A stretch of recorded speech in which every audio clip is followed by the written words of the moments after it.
아내가 말했어요. 이번 주말에도 또 친구 결혼식이 있다고요.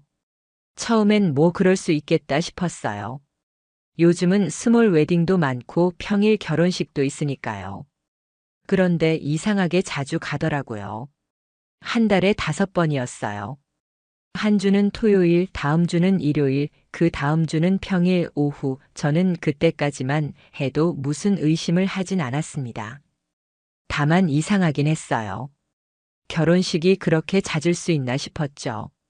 한 번은 물어봤습니다. 요즘 결혼식 많은가 봐? 아내는 웃으며 말했어요. 응, 다들 결혼하니까. 이제 우리 또래는 거의 다 가는 거지 뭐. 그 말을 듣고 전 혼자 생각했어요. 그래, 나도 예전엔 계절마다 많았었지. 요즘은 내가 모임을 안 가니까 잊고 있었던 거다. 그런데 좀 이상한 게 있었어요. 그녀는 결혼식 갈 때마다 항상 같은 옷을 입었습니다. 하늘색 원피스에 진주 귀걸이, 머리는 반묶음으로 살짝 웨이브. 하루 이틀도 아니고 5번을 그렇게 입더라고요. 여자들이 결혼식 갈 때마다 사진 찍는 거, SNS 올리는 거, 그런 거 하나도 안 했어요. 아예 본식 사진이 없었습니다. 어느 날은 물어봤죠. 오늘은 어디서 했대? 청담 쪽 성당에서 했어. 그래? 사진은 안 찍었어? 귀찮아서 밥만 먹고 나왔어. 대답은 자연스러웠지만 표정은 그렇지 않았습니다. 뭔가 숨기고 있는 사람의 태도였어요. 딱 잘라 말은 하지만 눈이 흔들렸고 말끝이 자꾸 짧아졌습니다. 그날 밤 아내가 샤워하러 들어간 사이 저는 그녀의 가방을 열어봤습니다. 사실 이러면 안 되는 줄 압니다.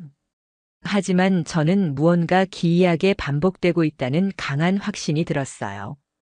가방 안에는 메이크업 파우치, 향수, 그리고 호텔 키카드 한 장이 들어 있었습니다.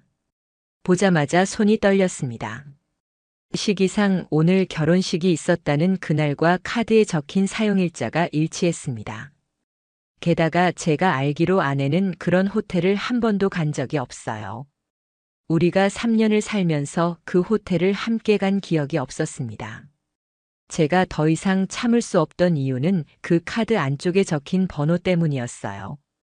객실 번호가 906호. 이상하게 그 숫자가 어디서 본 것 같았어요. 그때 기억났습니다. 예전에 아내가 실수로 메시지를 하나 보여준 적이 있었습니다. 그땐 대수롭지 않게 넘겼지만 그 메시지 안에 이런 문장이 있었어요. 906호에서 먼저 기다리고 있을게. 그게 몇 달 전 이야기였어요. 저는 그날 밤 제대로 잠을 잘 수가 없었습니다. 침대에 누웠는데 머릿속엔 온통 의심뿐이었어요. 결혼식이라는 핑계, 반복되는 외출, 사진 한 장 없는 행사, 그리고 매번 같은 옷과 같은 향기. 다음 날 저는 회사를 조퇴했습니다. 그리고 그 호텔 근처에 위치한 꽃집과 식당을 돌기 시작했습니다. 혹시 이 여자 본 적 있으세요? 이 근처 자주 오나요? 아무도 바로 대답해 주진 않았습니다. 하지만 한 곳 호텔 바로 옆 작은 카페 사장님이 눈을 피하며 말했어요. 가끔 봤어요. 남자랑 같이. 근데 부부는 아닌 것 같던데요. 그 말을 듣고 저는 마치 귀에서 피가 나는 기분이었습니다. 귓속이 뜨겁고 심장이 2배로 뛰었어요. 머리부터 발끝까지 피가 쏠리는 느낌. 저는 말없이 고개를 숙이고 나왔습니다. 그날 밤 아내는 또 외출 준비를 했습니다. 똑같은 하늘색 원피스, 그 하얀색 진주 귀걸이. 전 이번엔 말하지 않았습니다. 그냥 조용히 아내를 보내줬습니다. 그리고 뒤따라갔습니다. 아내는 평소처럼 나갔습니다. 미용실에서 머리를 하고 네일샵도 들렀다고 했습니다. 그리고 친구 결혼식이니 늦을 수도 있다고 했어요. 그 모든 말들이 전에는 자연스럽게 들렸습니다. 그런데 그날은 모든 게 거짓말처럼 들렸습니다. 저는 몰래 차에 올라탔습니다. 아내가 타고 간 택시를 따라갔고 조심스럽게 거리 두고 쫓았습니다. 한 블록만 지나면 놓칠까봐 손에 땀이 나고 심장은 벌렁거렸습니다. 도착한 곳은 예상대로 호텔 근처였습니다. 결혼식장이 아니었습니다. 근처에는 예식장이 단 한 곳도 없었고 그녀는 건물 뒤편으로 사라졌습니다. 저는 차 안에서 전화를 걸었습니다. 지금 어디야? 예식장 들어가기 직전이야. 사람 많아서 정신없어. 그녀의 목소리는 평소와 다름없었고 거짓말에 능숙했습니다. 거기서 저는 진짜 결혼식장이 어디인지 묻지 않았습니다. 그저 그래, 조심히 다녀와. 그 말만 했습니다. 차에 앉아 창밖을 바라봤습니다. 그녀가 사라진 골목 그 주변엔 호텔 하나와 몇몇 가게들 그리고 작은 모텔 간판이 보였습니다. 그 중간쯤 그녀가 나타났습니다. 휴대폰을 들고 누군가에게 전화를 거는 모습, 그리고 그 남자가 등장했습니다. 검은 셔츠에 회색 재킷, 제가 아는 사람이 아니었습니다. 둘은 눈이 마주치자 웃었고 잠시 거리에서 얘기를 나누더니 자연스럽게 그 모텔 안으로 들어갔습니다. 저는 입술을 깨물며 그 장면을 바라봤습니다. 머릿속이 하얘졌습니다. 그 순간 창문을 두드리고 싶은 충동, 뛰어들어가서 그 남자의 멱살을 잡고 싶은 욕망, 모든 감정이 한꺼번에 올라왔습니다. 하지만 저는 차 안에서 숨만 쉬고 있었어요. 아무것도 하지 못했습니다. 그날 밤 그녀는 평소보다 늦게 돌아왔습니다. 저는 소파에 앉아 TV를 켜둔 채 그녀가 들어오는 걸 지켜봤습니다. 많이 피곤하지? 응, 근데 밥도 잘 못 먹었어. 음식이 별로였어. 그래? 예식장은 어땠어? 그냥 평범했어. 사진 보여줄까? 그녀는 미리 준비한 듯한 단체 사진을 보여줬습니다. 사람들 사이에 서 있는 모습, 하지만 사진 속 그녀는 오늘 본 모습과 미묘하게 달랐습니다. 헤어스타일도 살짝 다르고 사진 속 드레스는 오늘 입은 하늘색 원피스가 아니었습니다. 저는 아무 말 없이 고개를 끄덕였습니다. 나 먼저 씻을게. 피곤하다. 그녀는 방으로 들어갔고 문이 닫히는 소리에 저는 손에 쥔 휴대폰을 다시 꺼냈습니다. 카메라를 돌려 차 안에서 몰래 찍은 사진을 확인했습니다. 호텔 입구, 둘이 나란히 걷는 뒷모습, 그리고 그녀가 팔을 얹는 장면까지, 그 모든 사진이 제 두 눈으로 본 것보다 더 잔인하게 느껴졌습니다. 한때 저와 여행을 가면 손을 꼭 잡고 사진 찍자며 졸라대던 사람, 그 사람이 다른 남자와 웃으며 걷는 걸 보는 감정은 말로 설명할 수 없을 만큼 무력한 고통이었습니다. 그날 밤 저는 아내가 잠든 침실에 들어가지 않았습니다. 소파에서 눈을 뜨고 다시 눈을 감고 그 모든 감정을 억누르며 하루를 보냈습니다. 그날 이후 저는 감정을 내보이지 않기로 했습니다. 그녀가 뭘 하든 어디에 나가든 모른 척했습니다. 하지만 속으로는 계속 수집하고 계속 확인하고 계속 증거를 모으고 있었어요. 이대로 당하고만 있을 순 없었습니다. 저는 바로 다음 주 주말을 노렸습니다. 아내는 또 결혼식이 있다고 말했고 그 말에 저는 고개만 끄덕였습니다. 잘 다녀와, 그 말 한마디 남기고 저는 일찍부터 나갔습니다. 이번에는 미리 계획을 세웠습니다. 호텔 바로 맞은편 건물 옥상에서 망원 카메라로 모든 장면을 촬영했어요. 시간은 정확했습니다. 오후 2시 35분 그녀가 도착했고 그 남자가 주차장에서 걸어 나왔습니다. 둘은 자연스럽게 서로의 손을 맞잡았고 거의 습관처럼 건물 뒤편으로 돌아 들어갔습니다. 그날따라 둘 다 더 들떠 보였습니다. 아내는 이전보다 더 화사한 화장을 했고 그 남자는 꽃다발을 들고 있었어요. 진짜 결혼식에 간 게 아니라 자기들만의 특별한 날을 축하하는 듯한 느낌이었습니다. 그 장면을 렌즈로 확대해서 바라보는데 제 눈이 뜨거워졌습니다. 입술을 꽉 깨물고 숨을 죽이며 셔터를 눌렀습니다. 그 순간 제 마음은 완전히 부서졌습니다.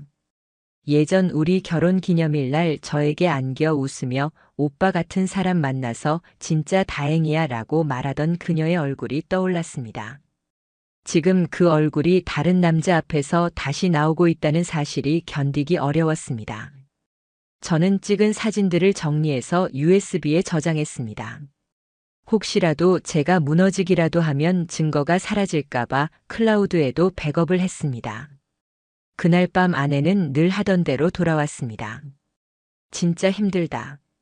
요즘 웨딩 플래너가 제일 힘들겠다. 응, 사람도 많았어. 꽉 찼지 뭐 사진 찍을 새도 없었어. 말은 뻔뻔했고 눈빛은 익숙했고 저를 쳐다보는 얼굴엔 아무 죄책감도 없어 보였습니다.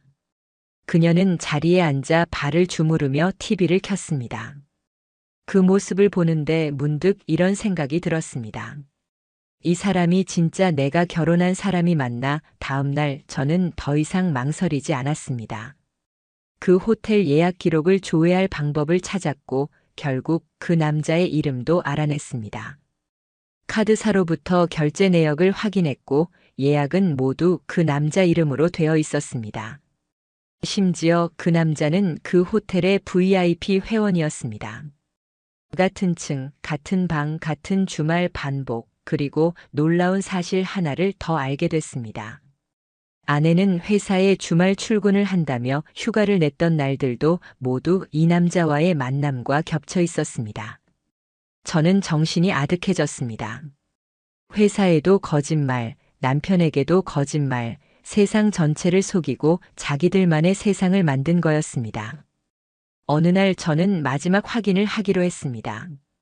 집 안에 있던 아내의 휴대폰을 잠시 빌리는 척하며 열었습니다. 그 안엔 남자와의 사진이 있었습니다. 그리고 906이라는 단어가 적힌 대화방 거기엔 날짜, 시간, 그리고 이런 말이 있었습니다. 이번엔 2박으로 예약했어. 너무 그리웠어. 너만 기다렸어. 그 메시지를 보는 순간 모든 감정이 무너졌습니다. 화가 나서 던질 수도 없었고 울고 싶어도 눈물조차 나지 않았습니다. 그저 속이 타들어가는 것 같은 고통. 저는 그 자리에서 그녀의 폰을 조용히 내려놓고 그날 밤 처음으로 이불을 뒤집어 쓴 채 소리 없이 울었습니다. 그날 이후 저는 아내를 더 이상 같은 눈으로 볼 수 없었습니다. 아침에 일어나 마주하는 얼굴 식탁 너머로 대화하는 순간 이 모든 것이 거짓 위에 세워진 연극처럼 느껴졌습니다. 그녀가 웃으면 소름이 끼쳤고 그녀가 말을 걸면 속이 울렁거렸습니다. 자기 오늘도 회의 있어? 응 짧은 대답 뒤 제가 무엇을 하고 있는지도 모르는 아내는 평소처럼 외출 준비를 했습니다. 저는 이미 이 집이 이 결혼이 사실상 끝났다는 걸 느끼고 있었습니다. 하지만 저는 끝내기 전에 꼭 진실을 그녀의 입으로 듣고 싶었습니다. 그날 밤 저는 식탁에 앉아 조용히 아내를 불렀습니다. 그녀는 태연하게 제 맞은편에 앉았습니다. 무슨 일이야? 분위기가 저는 조용히 하나의 파일을 꺼냈습니다. USB였습니다. 그리고 노트북에 꽂은 뒤 그 안에 있던 사진 몇 장을 보여줬습니다. 호텔 입구, 그녀의 뒷모습, 팔짱 낀 장면, 꽃을 들고 걷는 모습, 모든 순간을 포착한 이미지. 그녀는 말이 없었습니다. 입을 꾹 다문 채 화면을 똑바로 바라보고 있었습니다. 거짓말 그만하지 그래, 제가 조용히 말했습니다. 친구 결혼식 5번, 그중 1번이라도 진짜였냐? 그녀는 아직도 말이 없었습니다. 숨을 크게 들이마시고 입술을 깨물더니 겨우 말했습니다. 처음엔 진짜 결혼식이었어. 근데 2번째부터는 그냥 그 사람 만나러 간 거야. 그 말 한마디에 제 뒷목이 싸늘해졌습니다. 언제부터야? 작년 가을 회사 워크숍 때 처음 마주쳤어. 그 사람 나랑 같은 부서로 발령났거든. 근데 예전부터 알고 지내던 사람이야. 대학교 선배. 그녀는 말을 이어갔습니다. 그냥 처음엔 밥 한 끼였어. 근데 그 사람이 나한테 예전 모습 그대로라고 하더라고. 편하고 재밌고 위로가 됐어. 위로가 됐다고. 난 뭐였는데? 결혼까지 해놓고 내가 가족을 지키려고 일하는 동안 내가 받은 위로는 그 모텔 안에서였어. 제 목소리는 떨리고 있었습니다. 분노, 허탈, 경멸, 그리고 아직도 희미하게 남은 미련까지 너 한 번이라도 나를 생각한 적 있었어? 그녀는 고개를 숙였습니다. 미안해. 내가 그 사람한테 감정이 생긴 건 맞아. 그냥 잠깐 흔들렸던 거야, 잠깐. 한 달에 5번씩 만나고 호텔을 정기적으로 예약해가며 그게 잠깐이라고. 저는 책상을 탁 치고 일어났습니다. 내가 잠깐 흔들리는 동안 나는 뭐였는데 바보였냐. 그녀는 아무 말이 없었습니다. 그 어떤 변명도 그 어떤 눈물도 지금의 상황을 되돌릴 수 없다는 걸 스스로도 알고 있었을 겁니다. 저는 마지막으로 물었습니다. 그 남자, 이름이 뭐야? 그녀는 대답하지 않았습니다. 회사에는 어떻게 말할 거야? 상사한테는? 그녀는 아직도 고개를 숙이고 있었습니다. 그 순간 저는 깨달았습니다. 이 사람은 지금까지 단 한 번도 제게 제대로 고개를 들고 책임지는 모습을 보여준 적 없다는 걸. 그녀는 저를 피해왔고 진실을 피했고 심지어 지금도 도망치고 있었습니다. 그날 밤 저는 이 집에서 나왔습니다. 더 이상 숨 쉬고 싶지 않았습니다. 같은 공기 같은 공간 같은 침대 그 어느 것 하나 저에겐 이제 의미가 없었습니다. 집을 나와 며칠간은 아무것도 하지 않았습니다. 밥도 안 넘어가고 잠도 제대로 못 잤습니다. 일이 손에 잡히지 않았고 사람 얼굴을 보는 것도 싫었습니다. 제가 세상에서 가장 불쌍한 인간처럼 느껴졌고 그 모든 게 너무 억울하고 분했습니다. 한때 목숨처럼 아꼈던 사람, 힘들 때 서로 끌어안고 울었던 사람, 그런 사람이 내가 모르는 사이 다른 사람을 위로하고 다른 사람에게 웃고 다른 사람에게 마음을 나눴다는 사실이 숨이 막힐 정도로 고통스러웠습니다. 그렇게 며칠이 흘렀고 저는 변호사를 찾아갔습니다. 상황을 설명하자 변호사는 조용히 말했습니다. 증거가 이 정도면 충분합니다. 위자료 청구 가능하고 유책 배우자 측에서 불리할 수밖에 없습니다. 하지만 저는 복수를 하겠다는 생각보다 이 상황을 빨리 끝내고 싶다는 생각이 더 컸습니다. 아내와 더는 같은 공간에 있는 것도 같은 사람처럼 숨 쉬는 것도 싫었습니다. 이혼 서류를 준비하고 집으로 다시 돌아갔습니다. 아내는 평소처럼 집에 있었습니다. TV를 켜두고 앉아 있다가 제가 들어오는 걸 보자 어색하게 웃었습니다. 밥 먹었어? 저는 말없이 봉투를 꺼내 테이블 위에 올려놨습니다. 그녀는 그 서류를 한참 동안 쳐다봤습니다. 입을 때려다 말고 한참을 멍하니 있더니 고개를 끄덕였습니다. 그래. 나도 이제 그만하는 게 맞는 것 같아. 그 말에 저는 말이 나오지 않았습니다. 그래도 어떤 기대는 있었던 것 같아요. 내가 미쳤었어. 다시 돌아갈게. 그런 말이라도 들릴 줄 알았는데 그녀는 너무 담담하게 이혼에 동의했습니다. 그 순간 제 안의 감정은 바닥까지 떨어졌습니다. 그래. 넌 끝까지 쉽게도 내 옆을 떠나는구나. 그렇게 서류를 정리했고 한 달 뒤 저는 공식적으로 법적으로 그녀와 남남이 되었습니다. 이야기는 거기서 끝나지 않았습니다. 그녀는 이혼 후에도 SNS에 일상을 올렸고 그중 일부를 우연히 보게 됐습니다. 거기에는 예전 그 남자와 함께 찍힌 여행 사진이 있었고 해시태그엔 늦게 찾아온 사랑 이번엔 놓치지 않을래 라는 글이 적혀 있었습니다. 그 글을 보자 마음 한구석이 싸늘하게 식어갔습니다. 결국 그녀는 끝까지 그 남자와의 관계를 합리화시키며 자신을 정당화하고 있었습니다. 하지만 저는 이젠 아무 감정이 들지 않았습니다. 웃음도 분노도 슬픔도 모두 지워졌습니다. 그저 아무 의미도 없이 저 혼자 남았고 제 인생만 다시 시작해야 한다는 현실만 남았습니다. 아내는 이제 저의 과거가 되었습니다. 좋았던 기억도 상처로 남은 흔적도 이제는 그저 지나가는 이야기처럼 흩어졌습니다. 그리고 저는 다짐했습니다. 다시는 누군가에게 모든 걸 다 주지 않겠다고. 사랑이라는 이름으로 진심을 쏟아도 상대방이 그걸 발로 차버릴 수 있다는 걸 뼈저리게 느꼈으니까요.